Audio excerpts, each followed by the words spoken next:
আসলে আপনারা দেখেছেন যে গত 16 বছর যে স্বৈরাচারী সরকার গণ অভ্যুত্থানের মাধ্যমে দেশ থেকে বিতাড়িত হয়েছে, আমরা এই 16 বছর বিএনপি ভারপ্রাপ্ত চেয়ারম্যান জনাব তারেক রহমানের নির্দেশে গণতন্ত্র এবং মানুষের ভোটাধিকার প্রতিষ্ঠার জন্য লড়াই করেছি। এখন পর্যন্ত গণতন্ত্র এবং ভোটাধিকার প্রতিষ্ঠা হয় নাই। এবং আজকে যে বর্ধিত সভা, আপনারা জানেন 2018 সালের 4 ফেব্রুয়ারি দেশনেত্রী বেগম খালেদা জিয়ার আমাদের লাভ মেরিডিয়ানে একটা বর্ধিত সভা হয়েছিল। তার 4 দিন পরে দেশনেত্রী বেগম খালেদা জিয়া 2 বছর কারাভোগ করেছে। এরপরে কিন্তু আমাদের বর্ধিত সভা করা হয়নি।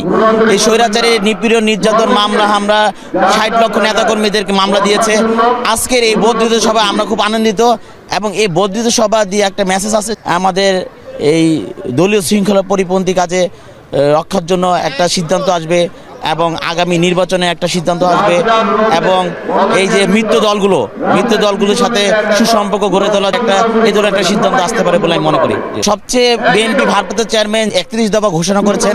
উনি বরাবরই বলে থাকেন 31 দফা যদি তোমরা বাস্তবায়ন করতে চাও তাহলে আগামী একটা সুন্দর বাংলাদেশ গড়ে তুলতে পারবা।